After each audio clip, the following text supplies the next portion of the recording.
Hello friends, आज हम अपना एटॉमिक स्ट्रक्चर का 5th लेक्चर लेके आए हैं। तो लेक्चर 4 में हमने पढ़ा था इलेक्ट्रोमैग्नेटिक वेव थ्योरी के बारे में और ब्लैक बॉडी रेडिएशंस के बारे में। तो इलेक्ट्रोमैग्नेटिक वेव थ्योरी ने बताया था एनर्जी जो होती है वो डायरेक्टली प्रोपोर्शनल टू इंटेंसिटी की होती है। तो यहाँ से ब्लैक बॉडी रेडिएशंस ने प्रूव किया था कि अगर ये इंटेंसिटी के डायरेक्टली प्रोपोर्शनल होती है तो जो हीटिंग ऑफ आयरन रोड जो हमने देखा था, अगर इसको हीट कर रहे थे तो ये कंटिन्यूसली अपना कलर चेंज कर रही थी, रेड, येलो, व्हाइट, ब्लू।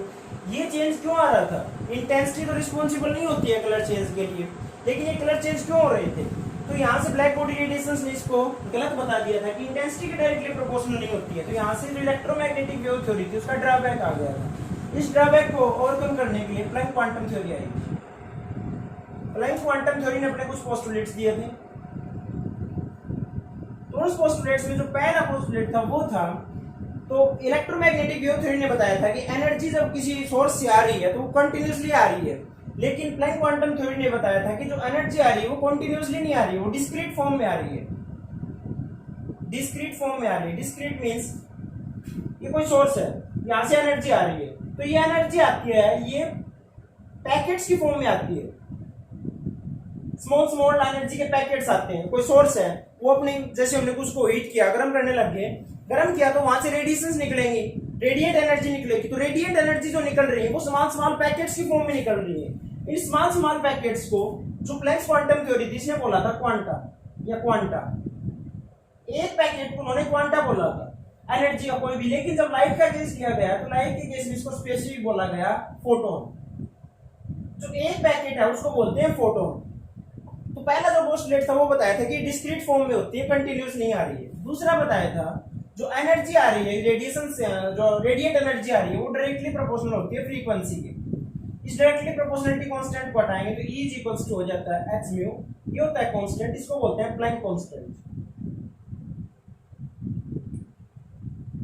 इसकी वैल्यू होती है 6.626 into 10⁻⁻34 जूल सेकेंड। तो ये तो होती है एक पैकेट की, एक बंडल की एनर्जी। मान लिया वहां से n बंडल आ रहे हैं, तो जो बंडल आ रहे हैं वो ऐसे ही आते हैं, होल नंबर मल्टीपल में आते हैं। जैसे 1 आ गया, 2 आ गया, 3 आ गया, 4 आ गया। ऐसे नहीं आ रहे हैं कि 1.5 आ गया, 2.5 आ गया। ऐसे बंडल्स नहीं आएंगे, कंप्लीट आएंगे। 1 आएगा या फिर 2 आएंगे या 3 आएंगे या 4।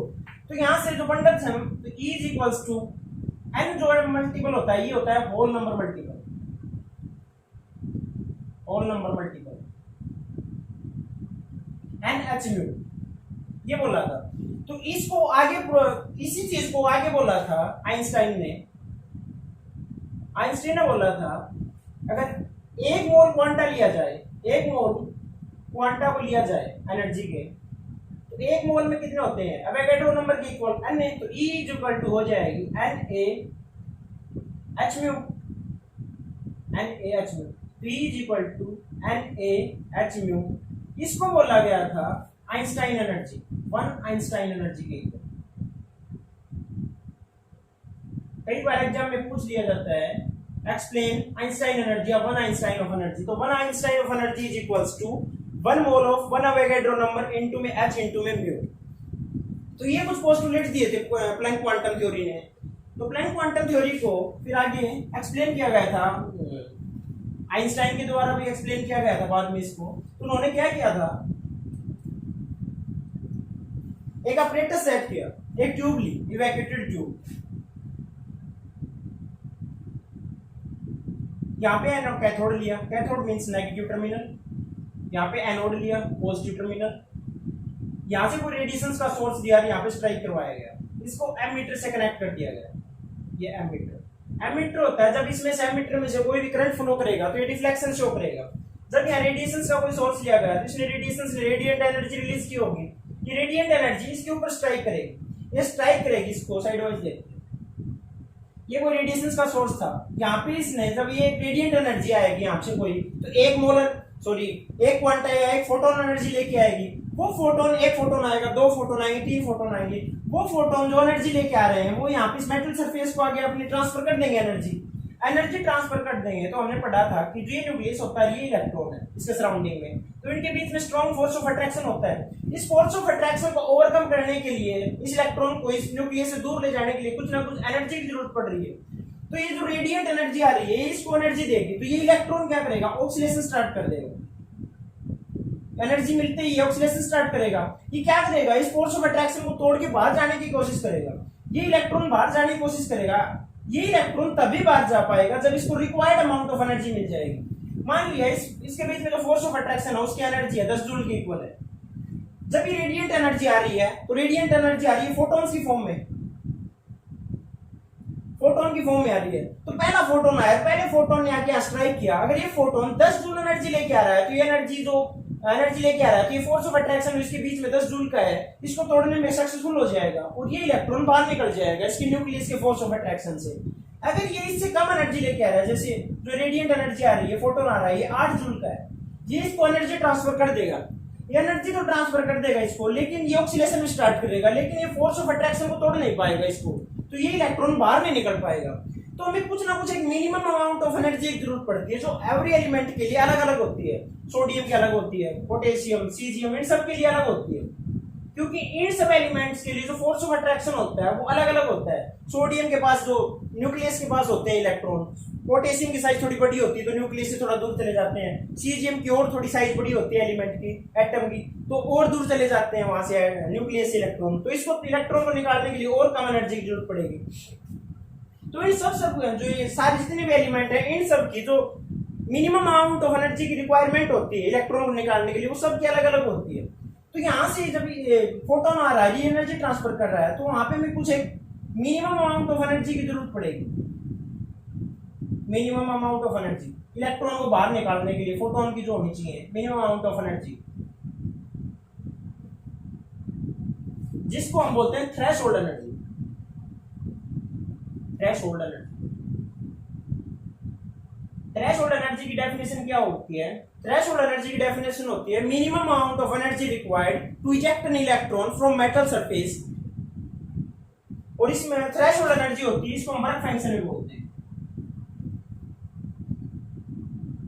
वर्क फंक्शन भी बोलते हैं। तो यहां से हमारा फॉर्मुलेशन को, ये तो पूरा इसका सेटअप था। अब इसके हम फॉर्मुलेशंस को देखते हैं कि क्या ड्राइव किया गया था फाइनली यहां से, इस चीज से। ये देखा, यहां से कोई रेडिएशन का सोर्स था और ये मेटल सरफेस था। इस मेटल सरफेस के ऊपर जो रेडिएंट एनर्जी आई थी उसने स्ट्राइक किया आके, तो इसकी कुछ ना कुछ रेडिएंट एनर्जी आ रही है तो उसकी कुछ ना कुछ फ्रीक्वेंसी हुई होगी, ये कुछ भी फ्रीक्वेंसी अपने साथ लेके चल रहा है। तो जो मेटल सरफेस है तो इसकी भी तो कुछ ना कुछ हमने जैसे पढ़ा था थ्रेशोल्ड एनर्जी है, तो थ्रेशोल्ड एनर्जी है तो उसको ओवरकम करने के लिए उसकी भी कुछ ना कुछ स्पेसिफिक म्यू नॉट होगी, इसकी भी थ्रेशोल्ड फ्रीक्वेंसी बोल सकते हैं इसको, थ्रेशोल्ड फ्रीक्वेंसी होगी।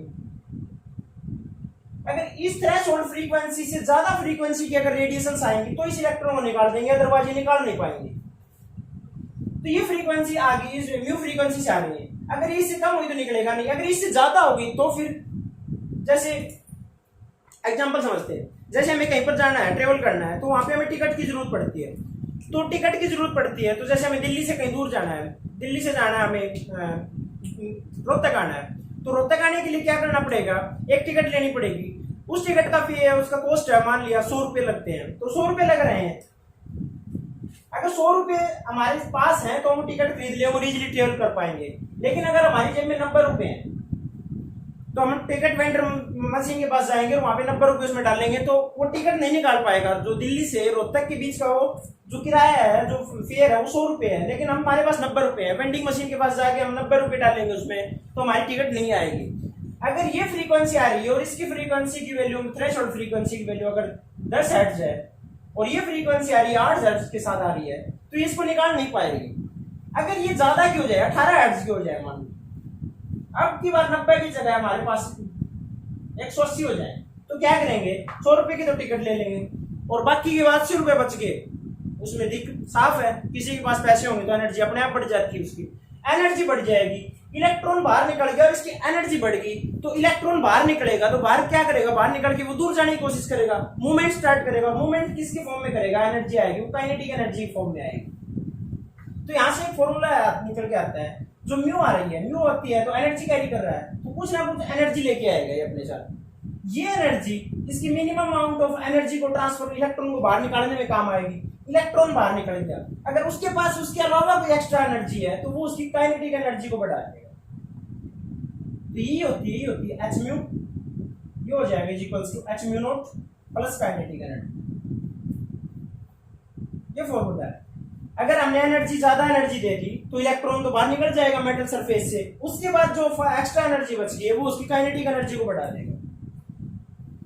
दूसरा होता है इंटेंसिटी का फैक्टर होता है। इंटेंसिटी का फैक्टर होता है वो डायरेक्टली प्रोपोर्शनल बताएगा था फोटो करंट के। ये कैसे होता है इसको समझते हैं। इंटेंसिटी होती है, इंटेंसिटी का मतलब होता है जितनी ज्यादा नंबर ऑफ रेडिएशंस आएंगे। ये सोर्स था, यहाँ से एक रेडिएशन आई, उसके पास एक फोटोन आया, वो एक फोटोन लेके बना रहा है। अब यहाँ से माना एक साथ में 10 रेडिएशन निकल रही है, 5 रेडिएशन मान ली, 5 रेडिएशन निकल रही है तो 5 फोटोन एक साथ आएंगे। 5 फोटोन एक साथ आएंगे तो 5 इलेक्ट्रॉन को एनर्जी ट्रांसफर कर पाएंगे वो। तो एक साथ 5 इलेक्ट्रॉन को एनर्जी ट्रांसफर की जाए तो सरफेस से 5 इलेक्ट्रॉन एक साथ बाहर निकल जाएंगे। तो इंटेंसिटी होती है वो फोटो इलेक्ट्रॉन को बाहर निकालती है, इलेक्ट्रॉन्स को बाहर निकालती है।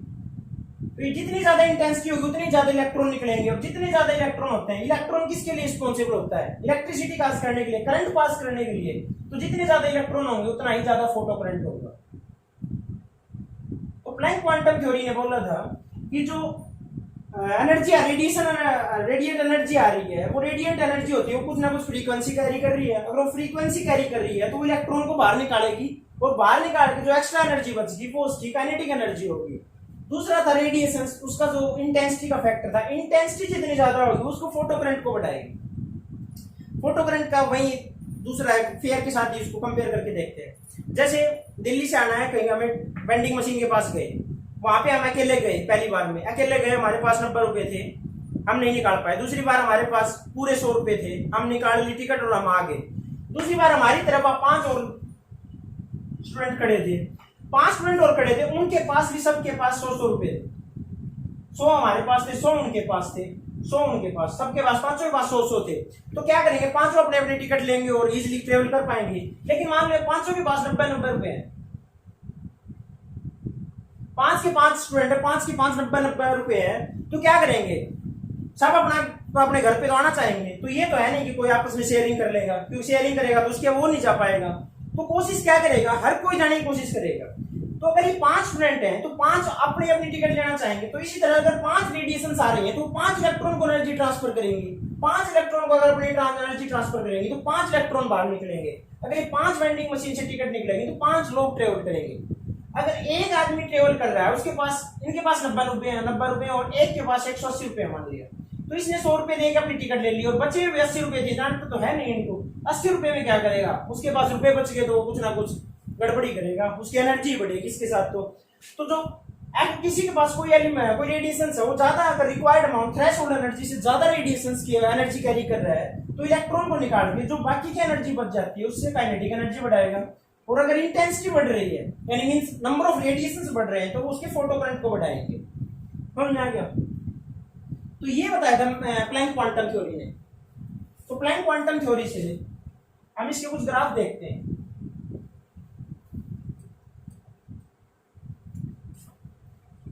पहला है काइनेटिक एनर्जी वर्सेस इसका फ्रीक्वेंसी का।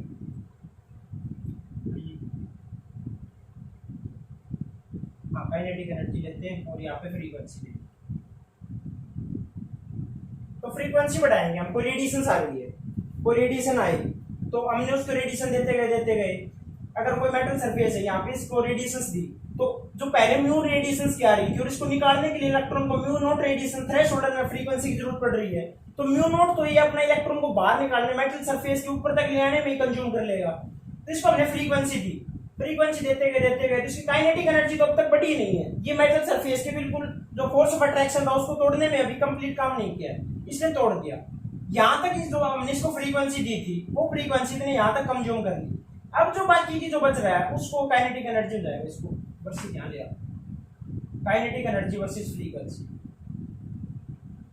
तो ये वाली एनर्जी है, इसकी फ्रीक्वेंसी को यूज करता गया। यहाँ तक तो इसकी कोई काइनेटिक एनर्जी नहीं थी, ये इसकी 0 काइनेटिक एनर्जी थी। लेकिन जो ये मेटल सरफेस के ऊपर आ गया, force of electrostatic force of attraction को ओवरकम कर लिया, तो यहाँ से इलेक्ट्रॉन इसकी काइनेटिक एनर्जी में बढ़ाने में काम देगा। दूसरा इसका कर्व देखते हैं।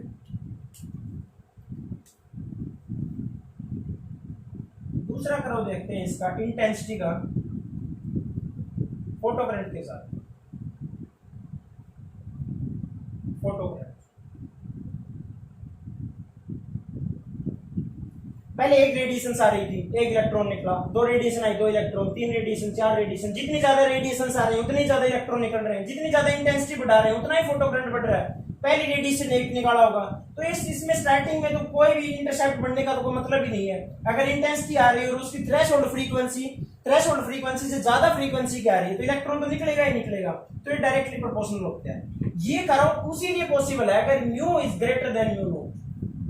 अगर ये इससे कम रह गया तो एक इलेक्ट्रॉन ही निकलेगा, तो फोटो करंट निकलने का मतलब भी पैदा नहीं होता। ये ग्राफ पॉसिबल है जब ये कंडीशन सेटिस्फाई होगी। ये बोलनी जरूरी है बात इसके साथ। तीसरा ग्राफ देखते हैं इसका, काइनेटिक एनर्जी वर्सेस इंटेंसिटी। ये कर्व आता है, ये पैरेलल आता है। काइनेटिक एनर्जी कोई चेंज नहीं आ रहा है, ये पैरेलल क्यों होता है? इंटेंसिटी डाली, ये रेडिएशन आ रही थी, मान लो इसके पास जो कैरी कर रही थी, एनर्जी कैरी कर रही थी, ये 10 जूल एनर्जी की थी, ये भी 10 जूल एनर्जी, सारी 10 जूल एनर्जी की है रेडिएशंस। और जो मेटल सरफेस है यहाँ पे, इस मेटल सरफेस को इलेक्ट्रॉन को बाहर निकालने के लिए 8 जूल एनर्जी की रिक्वायरमेंट है सिर्फ। अगर ये 8 जूल एनर्जी की रिक्वायरमेंट है तो जितनी भी रेडिएशन आएंगी, पहली ने इलेक्ट्रॉन निकाला, दूसरी ने निकाला, तीसरी भी निकाल दिया और ये फोर्थ आ रही इसने भी निकाल दिया, तो 8 जूल में भी इलेक्ट्रॉन निकल गया और जो बाकी की 2 जूल थी वो काइनेटिक एनर्जी में चेंज होगी।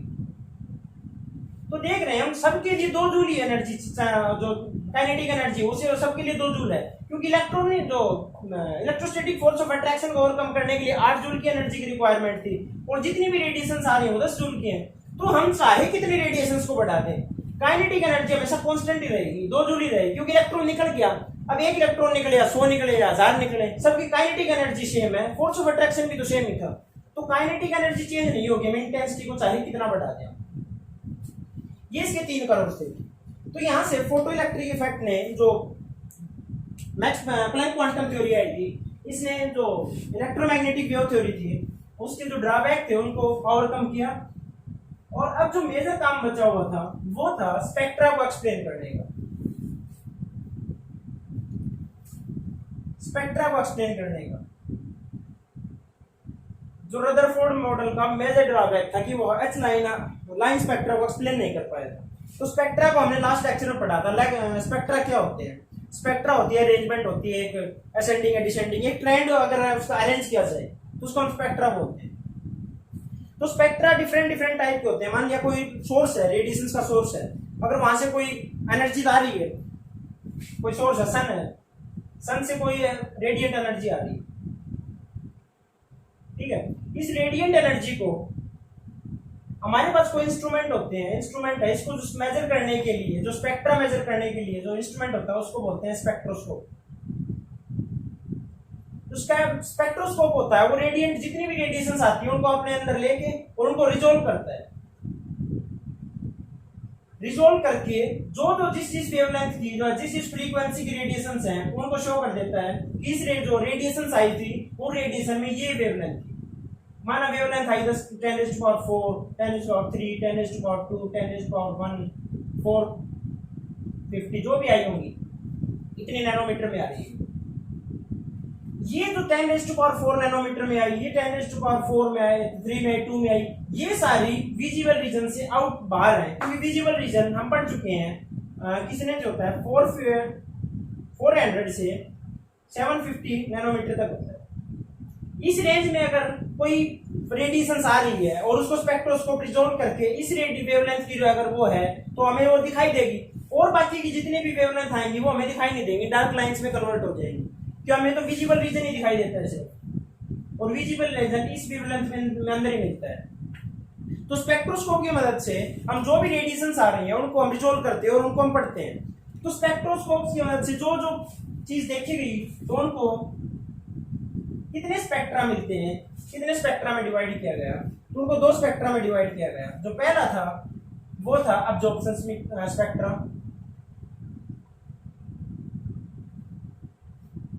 दूसरा था एमिशन स्पेक्ट्रा।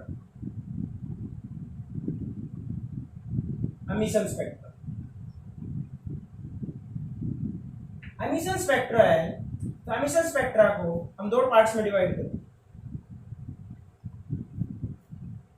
एक कॉन्टिन्यूस स्पेक्ट्रा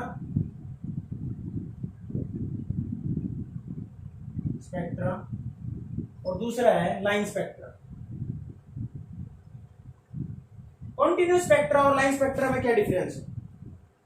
कॉन्टिन्यूस स्पेक्ट्रा है जैसे कोई सन से रेडिएशन आ रही है, सन से रेडिएशन आई और हमने उसको प्रिज्म से पास करवाया और प्रिज्म से पास करवा के हमने जो स्पेक्ट्रोस्कोप था उसमें अंदर हमने रिजोल्व किया उसको। तो स्पेक्ट्रोस्कोप जब प्रिज्म से जब ये पास हुई तो ये 7 कलर्स में डिवाइड हो। तो जो 7 कलर्स हमें मिल रहे थे इसको बोलते हैं, जिसको हमने सुना भी होगा अपने विबग्योर, ये 7 कलर्स में डिवाइड होगी, violet, indigo, blue, green, yellow, orange और रेड, इन कलर में डिवाइड हो गया। ये 7 कलर्स जो मिल रहे थे, जो 7 कलर्स मिल रहे थे आपस में मर्जिंग थे, इनके बीच में कुछ भी लाइंस ऐसा स्पेस नहीं था जो डार्क स्पेस हो। ये 7 कलर्स आपस में मर्ज कर रहे थे, इनके बीच में कोई स्पेस नहीं था। these 7 colours were merging into each other. देखा भी होगा जब बारिश होती है, बारिश के बाद इंद्रधनुष बनता है, उसमें 7 कलर्स दिखाई देते हैं। तो उन 7 कलर्स के बीच में कोई स्पेस नहीं होता है, उनके बीच में कोई डार्क लाइंस नहीं होती है। तो ये तो होता है कॉन्टिन्यूस स्पेक्ट्रा। दूसरा होता है लाइन स्पेक्ट्रा। यहाँ पे आके जो लाइन स्पेक्ट्रा आ रहा था उसको एक्सप्लेन नहीं कर पाया था रदरफोर्ड, वो उसका एक मेजर ड्रॉबैक हुआ था। लाइन स्पेक्ट्रा क्या मतलब होता है? जैसे हमने कोई सोडियम एलिमेंट लिया, सोडियम को लेके हमने जब उसको गर्म करना स्टार्ट किया, तो या गर्म करेंगे, किसी चीज को हम गर्म करना स्टार्ट करते हैं तो ब्लैक बॉडी रेडिएशन से, और इलेक्ट्रोमैग्नेटिक वेव थ्योरी में पढ़ के आए पीछे कि वहां से कुछ रेडिएशंस निकलेंगे, और जब इन रेडिएशंस को हमने स्पेक्ट्रोस्कोप में रिजोल्व किया, तो यहाँ पे 2 वेवलेंथ दिखाई दी। एक तो थी 5890 एंगस्ट्रॉम पर, और जो दूसरी वेवलेंथ थी 5896 एंगस्ट्रॉम पर। जो बीच में जो स्पेस था, नीचे, बीच में और ऊपर, ये सारा डार्क रीजन था। 2 ही वेवलेंथ ऐसी दिखाई दी जो हमें, जिनके ऊपर कलर्ड लाइंस आ रही थी, एक वाली ये और एक ये वाली, और बाकी सारी डार्क लाइंस थी। ठीक है, ये था लाइन स्पेक्ट्रा। इसके बाद था अब्जॉर्प्शन स्पेक्ट्रा। अब्जॉर्प्शन स्पेक्ट्रा को हम क्या बोलते हैं? जैसे कोई रेडिएशन आई, व्हाइट लाइट ली पीछे, सन से व्हाइट लाइट का कोई सोर्स आ रहा है, व्हाइट लाइट आई, यहाँ पे हमने सॉल्यूशन लिया, सोडियम का कोई सॉल्यूशन ले लिया, NaCl का ले लिया, या इसका वोलेटाइल सॉल्यूशन है, इसका सॉल्यूशन ले लें, या इसको वोलेटाइल करके देखें। इसमें से इसको पास करवाया गया, इसमें से इसको पास करवा के फिर आगे स्पेक्ट्रोस्कोप में रिजोल्व करवाया गया। इसमें रिजोल्व करवाया गया तो ये 2 वेवलेंथ नहीं मिल रही थी, सिर्फ ये 2 वेवलेंथ का जो रीजन था वो तो हो गया ब्लैक, और जो बाकी का पोर्शन था वो हमें अब कलर्ड दिखाई दे रहा है। उसके अंदर जो भी वेवलेंथ थी वो सारी दिखाई दे रही थी। इस बात से क्या समझ में आ रहा था? जो सोडियम क्लोराइड का सॉल्यूशन है, सोडियम कोई भी एलिमेंट था, उसके अंदर जो व्हाइट लाइट आई उसने 2 रेडिएशंस को ऑब्जर्व कर लिया। जो खुद की जो दो लाइन स्पेक्ट्रा हमने कल पढ़ा था लास्ट लेक्चर में, कि कोई भी एलिमेंट हो उसका एक फिंगरप्रिंट होता है, जैसे ह्यूमन बीइंग के फिंगरप्रिंट होते हैं वैसे एलिमेंट्स के फिंगरप्रिंट होते हैं, वो एक स्पेसिफिक स्पेक्ट्रा देते हैं। सोडियम होता है वो 2 वेवलेंथ के ऊपर अपना स्पेक्ट्रा देता है, 5890 5896 एंगस्ट्रॉम, इन 2 के ऊपर देता है। तो जो 2 वेवलेंथ थी, इसको इसने व्हाइट लाइट में से ऑब्जर्व कर लिया होगा। ये 2 ही वेवलेंथ के ऊपर तो एग्जिस्ट करता है, इसमें से दोनों को ऑब्जर्व कर लिया होगा। तो इनमें से अगर 2 वेवलेंथ गायब होगी, ऑब्जर्व कर ली, तो बाकी की वेवलेंथ जो व्हाइट लाइट की थी वो कम हो रही है, लेकिन 2 लाइट का गायब हो चुके हैं। तो ये जो होता है एब्जॉर्प्शन और एमिशन स्पेक्ट्रा, ये दोनों एक दूसरे के नेगेटिव होते हैं। जहां पे एब्जॉर्प्शन स्पेक्ट्रा अगर गायब है तो वहां पे एमिशन स्पेक्ट्रा दिखाई देगा। इन दोनों अगर एब्जॉर्प्शन और एमिशन स्पेक्ट्रा को हम मिला दें, ये वाला था लाइन स्पेक्ट्रा और ये दूसरा था एब्जॉर्प्शन स्पेक्ट्रा, इन दोनों स्पेक्ट्रम को अगर आपस में मिला दें तो हमें एक वही कंप्लीट मर्जिंग स्पेक्ट्रा दिखाई देगा। तो नेगेटिव हो गए ना, अगर एक जगह पर ये लाइन गायब थी, अगर बाकी दूसरी जगह पर ये लाइन पॉजिटिव प्रेजेंट थी, अगर इन दोनों को मिला देंगे तो इसमें तो ये पूरा कलर्ड रीजन था, ये भी कलर्ड रीजन था और ये भी कलर्ड रीजन था, सिर्फ ये 2 लाइंस ही ऐसी थी जिसके ऊपर रीजन नहीं था, और दूसरा लाइन स्पेक्ट्रा, इन दोनों को हम आपस में मिला देंगे तो ये लाइन इसके ऊपर आके कलर पूरा कंप्लीट दे देगी, तो मर्जिंग लाइंस देगी। जैसे किसमें पढ़ा हमने कॉन्टिन्यूस स्पेक्ट्रा में, अगर लाइन स्पेक्ट्रा को और एब्जॉर्प्शन स्पेक्ट्रा को मर्ज कर दिया जाए तो एक कॉन्टिन्यूस स्पेक्ट्रा देता है, यानी ये दोनों आपस में एक दूसरे के नेगेटिव होते हैं।